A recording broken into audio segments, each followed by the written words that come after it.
Are you ready, Ms. Aline? Yes po, Your Honor. Thank you, Attorney Madam. Lorna, you may proceed. With the permission of this honorable court. Thank you, Madam Witness. You have gone over PIORs or Protective Intelligence Operations reports which were attached to the Office of the Vice President's response for the first and second quarter of 2023. Madam Witness, sa tinignan mong reports na yan at na-evaluate mo na reports na yan, ano ang mga observation mo? Doon po sa Protective Intelligence Operations reports, ito po ay inattach nila kasama yung certification as documents evidencing success. And based po sa aking evaluation ng mga PIORs, ang nakalagay po rito is ang date and locations ng mga engagement ng Vice Presidents, kasama na din po yung mga satellite offices nila.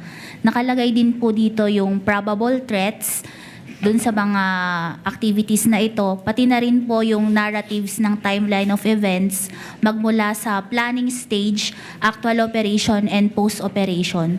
Pero during the evaluation po ng documents na ito, hindi ko po nakita yung particular accomplishments po na magwa-warrant sa payment of rewards. Bakit sinabi mo na napakahaba ng mga dokumentong to?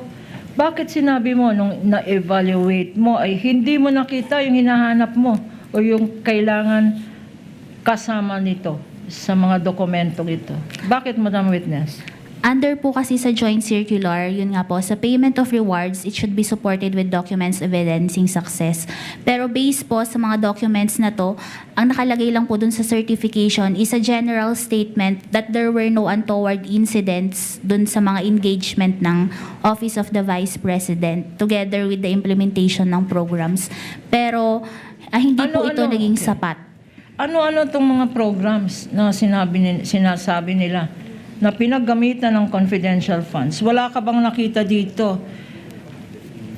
sa mga sinubmit na kadami-daming mga dokumento? Anong specifics nitong activities allegedly na pinaggamitan? May mga activities po sa mga meetings, mga attendance po sa mga festival, ganun po. Tsaka yung mga engagement din po ng satellite offices. Hindi ba qualified to? Hindi ba allowed ito? Yung mga nagmi-meeting.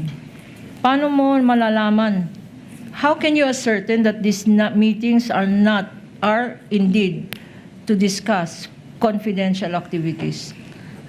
Kasi po, ang nakalagay lang po dun is kung ano yung mga activity na inattendan doon po ng Vice President. Kasama na rin po yung mga programs ng mga satellite offices niya, pati po yung libreng sakay program ng OBP. Libreng sakay program. Opo, kasama po doon sa PIORs. Hindi ba ito confidential? Based, Yung libre na sakay na yan? hindi po. Ano pa yung mga activities ng satellite offices na sinasabi mo na hindi naman tamang paggamit ng confidential funds?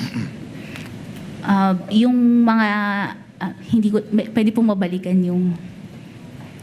Assisting counsel may approach.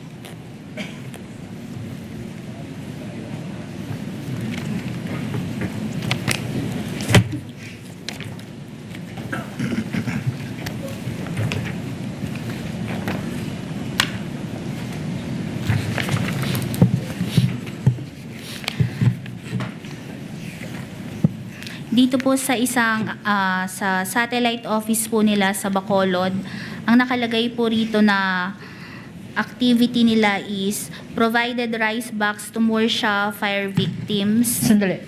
Rice box to Murcia fire victims. Baka confidential ang rice victims na yan, Madam Witness. Tapos tupad beneficiaries at BCNHS. Can you speak to the mic, please? Tupad beneficiaries at BCNHS GYM, Dole, Tupad payout May 1, 2023, 198 recipients, daily wage for 50, a total of 841 cash disbursed 10 days. Mga tupad beneficiaries, linista dyan, kung magkano. Ito po yung mga naging activity po dun sa So Bacolod rice Satellite. giving, tupad activities, ano pa? Medical mission po. Medical mission. Release of rice boxes to beneficiaries in Sebaste Antique. Visited MAIPP hospitals and provided GLs at billing accounting offices to get a copy of SOA. Yun po. With the Visit ng indulgence of hospital. counsel, Ms. Eileen, these are the activities na sinasabi nilang kinover ng intelligence operations. Ito po yung inattach nila as proof of success of the information Ng gathering. activities nga. Opo. Not that ginamit yung confidential fund sa pagbigay ng bigas, not that ginamit yung confidential fund sa pagbigay ng tupad, not that ginamit yung confidential fund sa MAIP. Opo. Bale po, ito yung naging activities ng Vice President po. Pero hindi po yung confidential fund yung ginamit dito. Na naging ligtas siya, ika nga. Opo, base sa parang protective conducted activities. surveillance activities po sa mga programang ito. Okay. You may proceed, counsel. Again, para sa record, itong mga activities daw, yung mga rice giving, yung mga tupad na yan, doon siya nag-conduct ng surveillance activities. Yung bang sinasabi mo, Madam Witness? Ang nakalagay po kasi dun sa certification, nag-conduct siya ng confidential activity, surveillance activities before, parang ang pagkakaintindi ko po dito is yung nag-conduct sila ng surveillance activities before the engagement of the Vice President po. Parang, At sinabi mo na kasama to sa notice of disallowance? opo, kasi hindi napapakita ng mga dokumentong ito kasama yung certification na there was success in the information gathering and surveillance activities. Kasi yung statement lang po is there were no untoward incidents. Hinahanap ko po kung ano yung... Pag sinabing, Madam Witness, pag sinabing there were no untoward incidences, hindi ba evidence of success yun? Walang yung mga komunista, yung mga terorista, imbis na nag-away-away, tumanggap na lang ng rice pack, tumanggap na lang ng tupad. Hindi ba success yun? Hindi sila nag-away-away?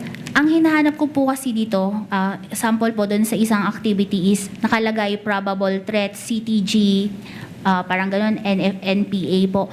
Ang hinahanap po kasi is payment of rewards.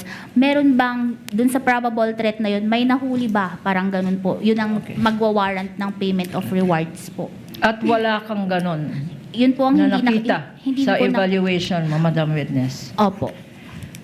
Going now to the third quarter of 2023, covering the period July 14 to September 30, 2023. Anong participation mo, if any, Madam Witness, dito sa pag-audit ng liquidation documents na sinubmit ng Office of the Vice President?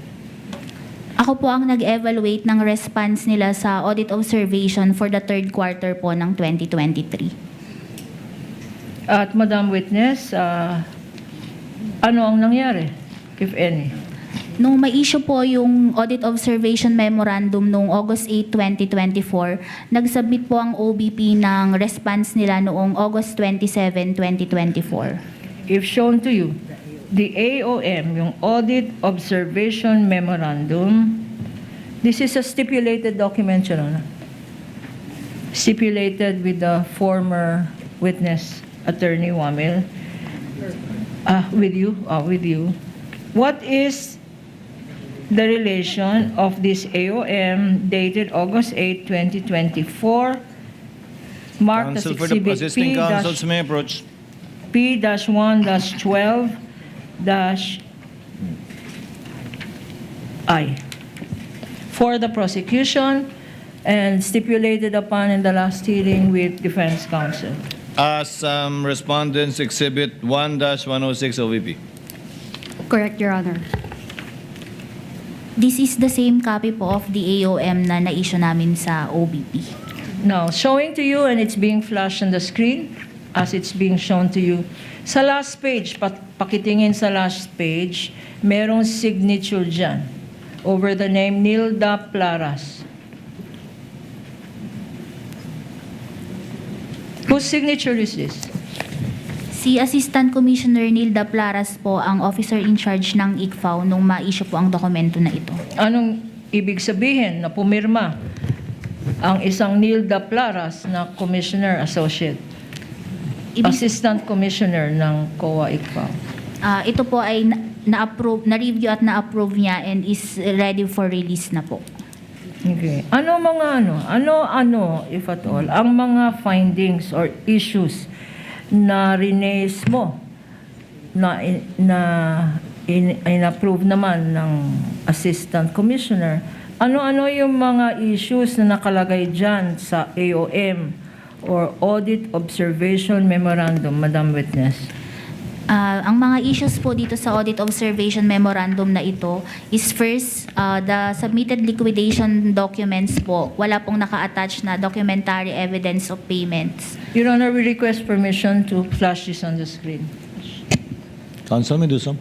Yung pangalawa naman po, yung payment of rewards na nagkakahalaga ng 35 million were not supported with documents evidencing success.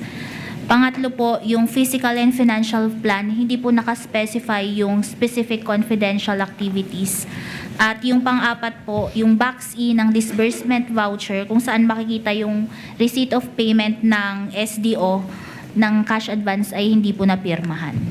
Bakit itong apat na findings na pinakita natin ngayon, bakit hindi compliant ito at linagay ninyo sa notice sa AOM?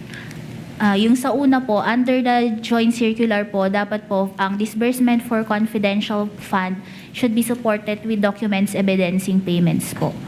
At Hindi po ito naisubmit sa amin, Okay, kaya po yung- hiningi namin sa AOM. yung pangalawang finding na sinabi mo, Yung pangalawa naman po, yung payment of rewards under the joint circular, under item 4.8.5.b, it should be supported with documents evidencing success. Pero dun sa initial submission po nila, walang naka-attach na documents evidencing success to support the payment of rewards. at yung pangatlong finding, bakit nasa AOM ninyo ito? Kasi po yung sa physical and financial plan po nila, hindi nakaspecify kung ano yung confidential activities na paggagamitan na magiging basis po ng disbursement ng confidential fund. At Madam Witness, lastly, yung findings mo, yung pang-apat, bakit sinasabi nyo na bakit sinama to sa Audit Observation Memorandum? Yung Box E po kasi ng disbursement voucher, kung saan pumipirma yung SDO pag na-receive na niya yung cheque is wala pong pirma yung Special Disbursing Officer. Okay. After you issued this AOM, anong ginawa, if any, ng Office of the Vice President? After nilang ma-receive itong Audit Observation Memorandum, nag-submit po sila ng response noong August 27, 2024. And if shown to you, pag pinakita sa iyo itong response dated August 27, 2024, would you be able to identify the same? Yes po. Your Honor, please, witness is looking at Exhibit P-1-12-J. Again, despite this being the response of the Vice President herself, Counsel for the Defense did not stipulate on this document. But they marked it as Exhibit 1-116 OVPN series, correct, Counsel? Correct, Yes, Your Your Honor. Proceed, Counsel. Who signed this response, if you know? Si Attorney Zuleika T. Lopez at si Mr. Limuel G. Ortonio po. Again, Madam Witness, you are familiar with the signatures for the same reason you stated? Yes po.